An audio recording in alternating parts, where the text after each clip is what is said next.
अस्सलाम वालेकुम अज़ीज़ तलबा तलबात, आपको शहज़ाद साइंस अकेडमी के प्लेटफॉर्म पे खुश आमदीद कहते हैं। अज़ीज़ तलबा, आज आपको कैनिज़ारो रिएक्शन के बारे में लेक्चर दिया जाएगा। इस ऑनलाइन वीडियो लेक्चर में आप कैनिज़ारो रिएक्शन के बारे में सीखेंगे।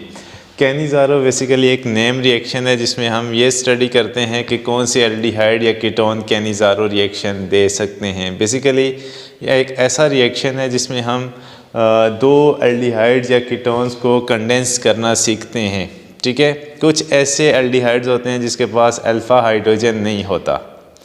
लास्ट लेक्चर में हमने ये सीखा था कि एल्डोल कंडेंसेशन कौन से कीटोन्स दे सकते हैं या एल्डिहाइड्स दे सकते हैं। जिनके पास अल्फ़ा हाइड्रोजन होता है वो किस तरफ जाते हैं, एल्डोल कंडेंसेशन की तरफ, और जिनके पास अल्फ़ा हाइड्रोजन नहीं होता वो किस तरफ मूव करते हैं, कैनिज़ारो रिएक्शन की तरफ। ये जो है लैक ऑफ अल्फ़ा हाइड्रोजन।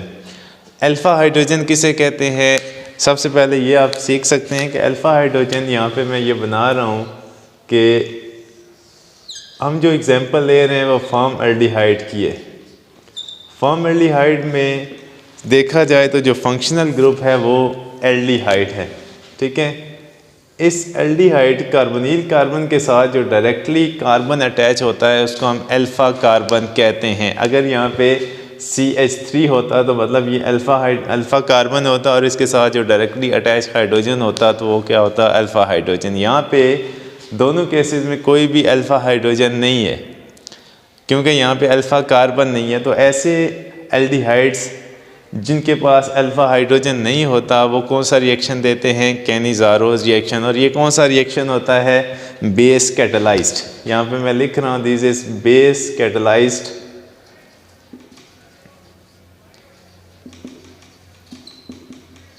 ठीक है, मतलब कि हम इसमें जो यूज़ करेंगे वो बेसिक मीडिया होगा, सोडियम हाइड्रोक्साइड का स्ट्रॉन्ग एक्वस सोल्यूशन होगा।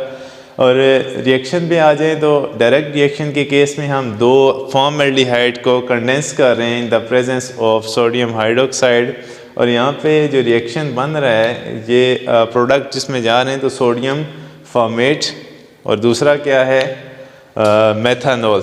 ठीक है, यहाँ पे कुछ दो जो आपस में मिक्स होके, दो एल्डिहाइड मिक्स होके जो प्रोडक्ट दे रहे हैं वो एक सोडियम फॉर्मेट है, दूसरा क्या हो जाएगा, मेथानॉल।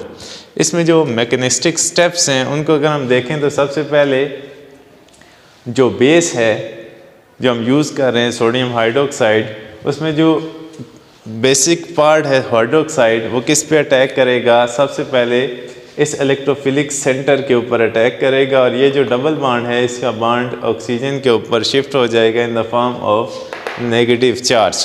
तो यहाँ पे जो चीज़ बन रही है एक तरह का इंटरमीडिएट, एक नेगेटिव चार्ज हमारे सामने नज़र आ रहा है जिसमें ऑक्सीजन जो है in the form of oxide ion है।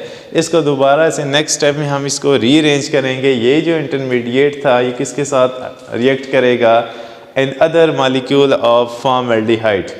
तो इसमें रीअरेंजमेंट कुछ ऐसे हैं कि ये जो नेगेटिव पार्ट है ये नेगेटिव चार्ज यहाँ पे डबल बॉन्ड की फॉर्म में शिफ्ट होगा, जो कि आपको यहाँ पे ये प्रोडक्ट के अंदर नज़र भी आ रहा है कि ये जो नेगेटिव था ये शिफ्ट हो गया, और ये जो हाइड्रोजन था अपने बॉन्ड समेत किसके साथ शिफ्ट हो रहा है, यहाँ पे। तो पहले यहाँ पे दो हाइड्रोजन थे, अब तीसरा हाइड्रोजन मिलेगा तो CH3 हो जाएगा, और ये जो ऑक्सीजन था ये in the form of negative charge चला जाएगा। इसको हम क्या कह सकते हैं, मिथॉक्साइड। ठीक है, तो ये क्या बन जाएगा, मिथॉक्साइड आयन। उसके बाद ये जो मिथॉक्साइड आयन है ये जो एसिड बन रहा था इससे प्रोटॉन पिक करेगा, क्योंकि एसिड की प्रॉपर्टी भी होती है कि वो क्या करेगा, प्रोटॉन डोनेट करेगा। जब इस मिथॉक्साइड को प्रोटॉन डोनेट करेगा तो ये क्या बन जाता है, मेथानॉल, जो कि इस रिएक्शन का प्रोडक्ट भी है। ठीक है, तो इस रिएक्शन का प्रोडक्ट भी क्या है, मेथानॉल। और दूसरा जो इसके साथ ये फॉर्मेट आयन था, फॉर्मेट आयन सोडियम हाइड्रोक्साइड से क्या करेगा, प्रोटॉन दोबारा से इसको हाइड्रोक्साइड को निकाल के ये जो सोडियम का साल्ट हम बना रहे थे यहाँ पे, तो सोडियम यहाँ से जो पॉजिटिव काउंटर पार्ट है वो किसके साथ जाकर अटैच हो जाएगा, इस ऑक्सीजन के साथ, और लास्ट पे क्या बन जाएगा, सोडियम फॉर्मेट। ये जो हमने एग्जांपल पढ़ी थी फॉर्मल्डिहाइड की, इसके अलावा आप बेंजल्डिहाइड का कैनिज़ारो रिएक्शन भी प्रोसीड कर सकते हैं। और ऐसे इसके अलावा जो आप जिनके पास अल्फ़ा हाइड्रोजन नहीं होता तो उस केस में भी आप कैनिज़ारो रिएक्शन प्रोसीड कर सकते हैं। अगर अल्फ़ा हाइड्रोजन किसी एल्डिहाइड या कीटोन के अंदर आ जाता है तो उस केस में फिर क्या कर सकते हैं आप, एल्डोल कंडेंसेशन रिएक्शन देंगे। और बेसिकली अगर कीटोन की बात की जाए तो उसमें अल्फ़ा हाइड्रोजन मौजूद होता है, तो कीटोन जो हैं वो किस तरफ जाते हैं, एल्डोल कंडेंसेशन की रिएक्शन की तरफ। तो ये था आज का लेक्चर जिसमें हमने कैनिज़ारो रिएक्शन की डेफिनीशन और इसका मैकेनिज़्म सीखा। नेक्स्ट लेक्चर में हम दोबारा से आपके लिए वीडियो लेक्चर पेश करेंगे। अगर आपकी कोई क्वेरीज, कोई क्वेश्चन या कोई डाउट होता है तो आप कमेंट सेक्शन में इसको डिस्कस कर सकते हैं। अल्लाह हाफिज़।